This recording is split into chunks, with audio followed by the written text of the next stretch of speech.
Hey, security gang, welcome and happy Wednesday. Good morning, and thank you so much for tuning into the CyberHub Podcast. My name is James Azar. I'm the host and Chief Information Security Officer. Thank you all for tuning in to this morning's show. You know, the buzzword at Hacker Summer Camp and at RSA before that, and at all these various events for the last about year and a half's been, put in the comments, AI. Well, we knew at some point or not, AI-powered malware and ransomware would rear its ugly head. On today's show, we find that it's already been discovered. So we'll be talking about that. We'll be talking about potentially what led to the Salesforce compromise. Additionally, some news about Iran and some vulnerabilities and Google changing the way around the Google Play Store. Maybe they've been listening to the show. Who knows? All right, all that and more on this morning's show, so don't go anywhere. Before we get started on this morning's show, though, I have my double espresso, which is a tradition here. If you're a first-time listener or first-time tuning into the show, I love an espresso. I only drink espressos. I don't drink black coffee. There's nothing more annoying for me than to go to like a cyber event. That's a morning event, and they have black coffee, but they don't have espresso machines. Espresso machine, like a basic Nespresso machine on Amazon, costs $120. The capsules cost like 50 cents. Get a bunch, stick it there. Trust me, it'll go a long way. Teammate gets it right, by the way. Teammate Cisco Village all week, espresso machines. It was magnificent. Thank you, teammate. With that being said, coffee cup cheers, y'all. Brilliant. All right. So good. All right. Let's start with prompt lock. So ESET discovering the threat, which is an AI-powered ransomware. At the moment, it's only a proof of concept or work in progress, but it appears to have all the functionality of traditional ransomware.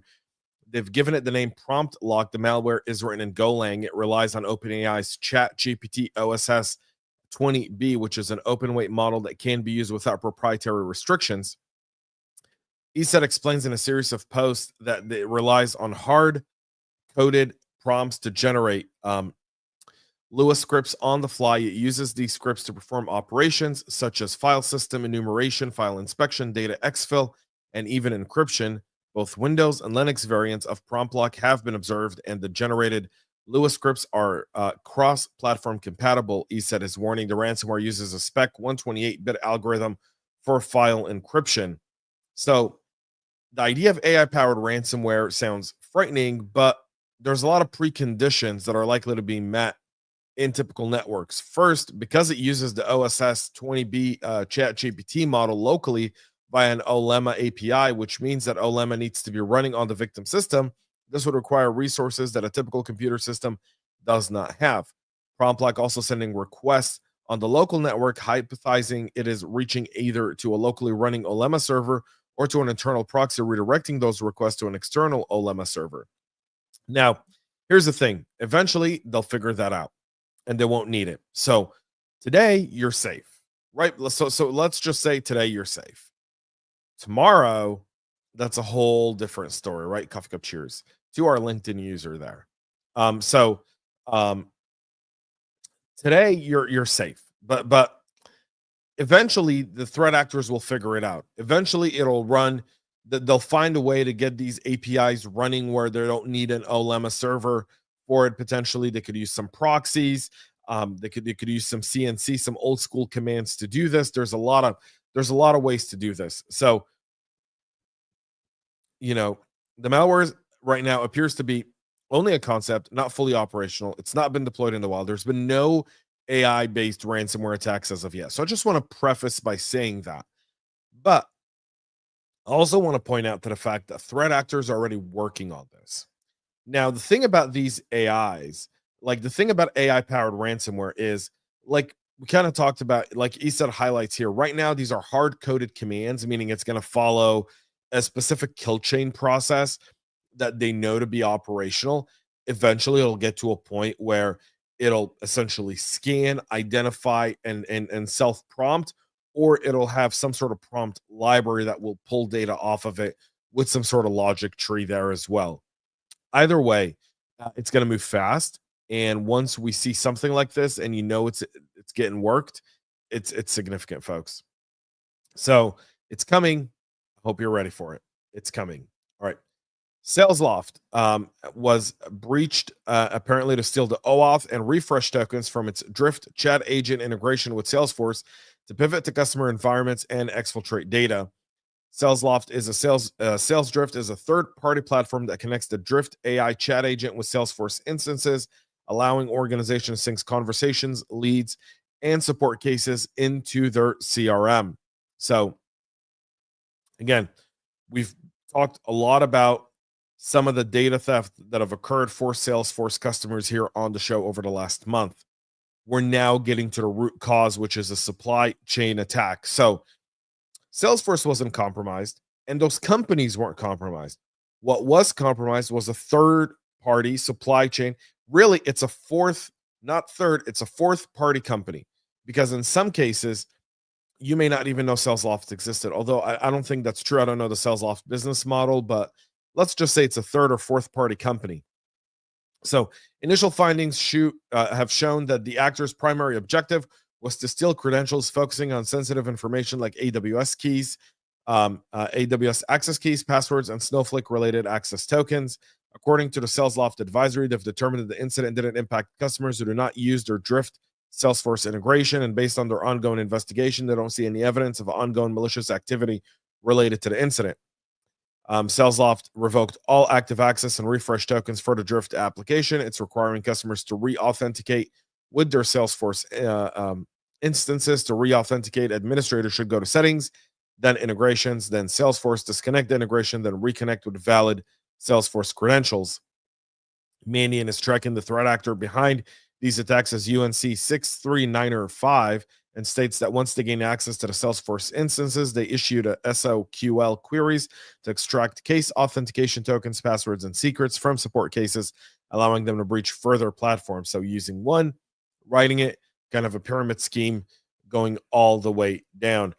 Admins of affected environments are advised to rotate credentials, then search Salesforce objects for additional secrets that may have been stolen. This includes the IKI Akaya for long-term AWS access key identifiers, Snowflake or snowflakecomputing.com for Snowflake credentials, password, secret key to find potential references to credential materials, and strings related to organization-specific login URLs such as VPN or SSO login pages. So you want to make sure you do that there as well. And that's going to be significant. All right. We move to Iran. So in June, Israel and Iran fought a 12-day war. In that 12-day war, Iran and Israel traded. Iran sent missiles, Israel sent the Air Force, and we kind of know how that ended.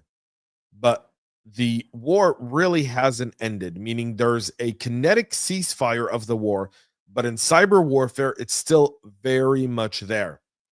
And now a group claimed one of the biggest cyber attacks in Iran's maritime sector, disabling more than 60 tankers and cargo ships offline. So kind of highlighting how the shipping industry, which is really, really big in Iran, is being really, really pounded and in a way to really create significant economic impact. So on August 22nd, Lab Dukhatan and Orson Lips, a hacker collective, claimed responsibility for one of the largest cyber attacks in Iran's shipping industry. It disrupted communications on more than 60 tankers and cargo ships, cutting off communication lines between vessels, ports, and other key systems. The group said it hacked into the system of the state-owned National Iranian Tanker Company and the Islamic Republic of Iran shipping lines. According to Iran Internationals, they disrupted operations on 39 tankers and 25 cargo ships.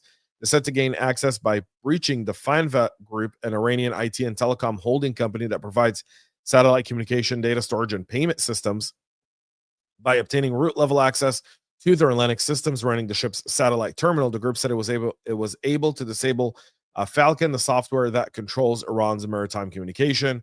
Stopping Falcon means complete disconnection between the ships and shore, the group said, as quoted by Iran International. The disruption follows a similar incident in March. That one had 100 disabled communication on 116 vessels. So this one smaller in scale. The UK-based Iran International describing the latest incident as one of the largest cyber attacks ever on Iran's maritime sector. The attack claimed to have gained access there. So again, disrupting global shipping. Now, this isn't attributed to Israel per se. This hacking group doesn't have any sort of relations there, but nonetheless, you see that going on and continuing to impact those economies. Australia, a few days ago, expelled the Iranian ambassador for Iran's involvement in inciting violence in the country and targeting the Jewish community of Australia. Now, Google Threat Intelligence Group is saying that pro-Iranian hacktivists and other groups will begin targeting Australian organization following that decision.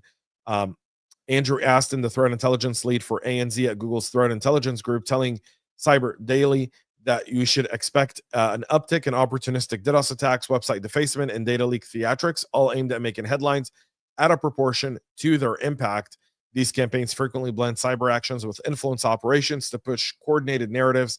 Australian organizations should raise their alerting, drill their playbooks, and harden public-facing assets now. So we'll likely see some impact there.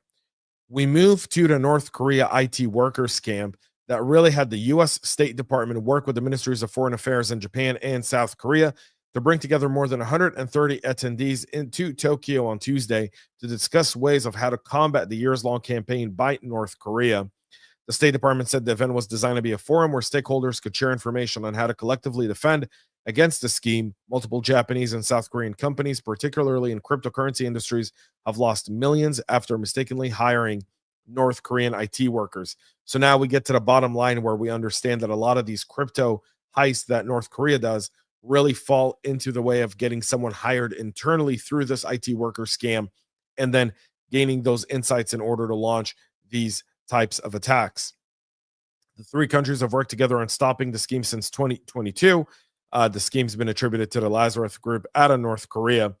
In addition to more than 500 million taken from DNM, Bitcoin, and Wazir X, another 116 million was taken in North Korean attacks on crypto platforms Upbit, Rain Management, and Radiant Capital.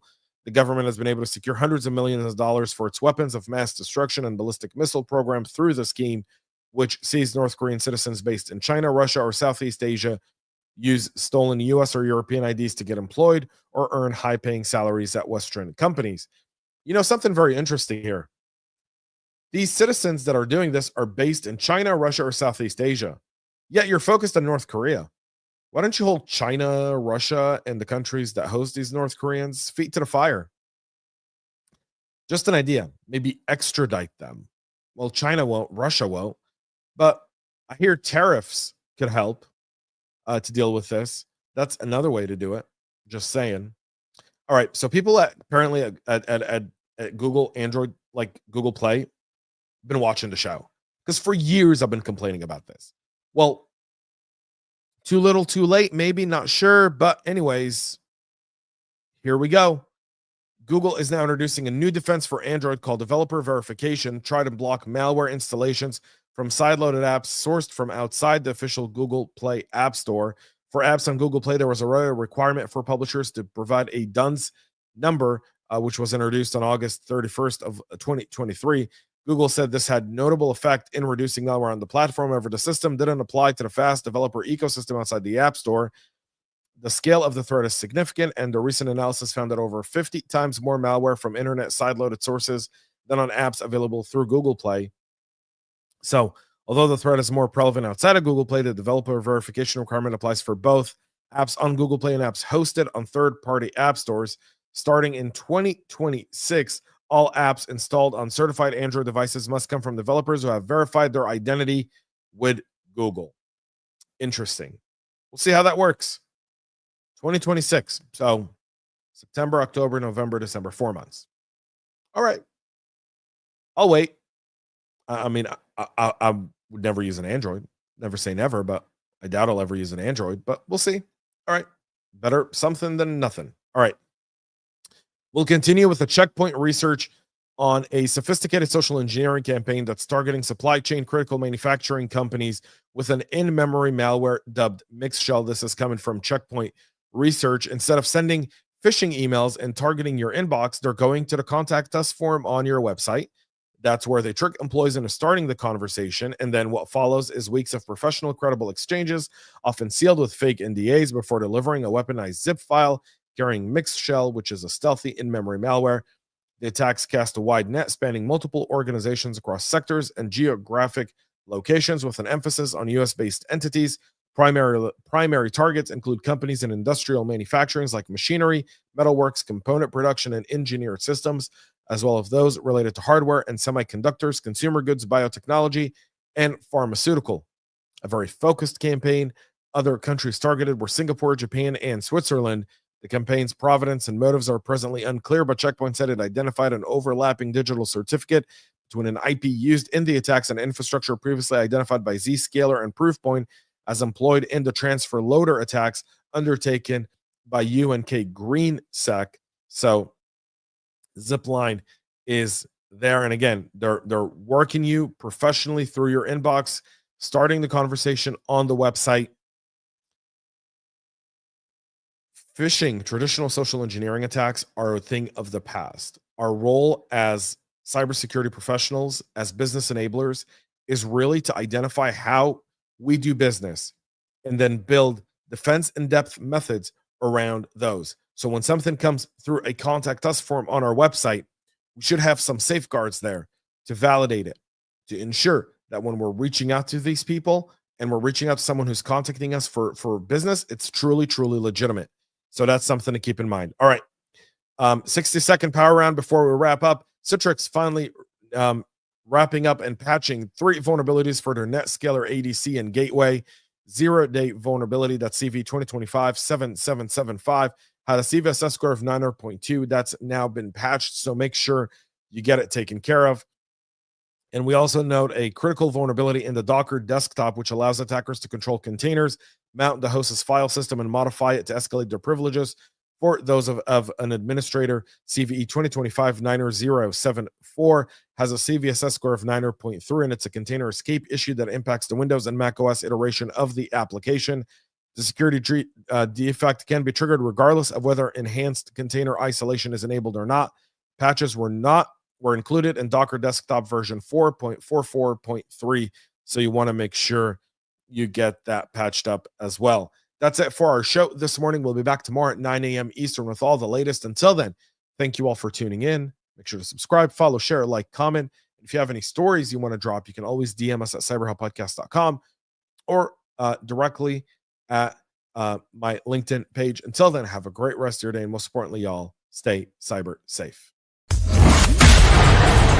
We love feedback, so make sure to connect with us on social media and subscribe to our podcast on your favorite podcast listening platform.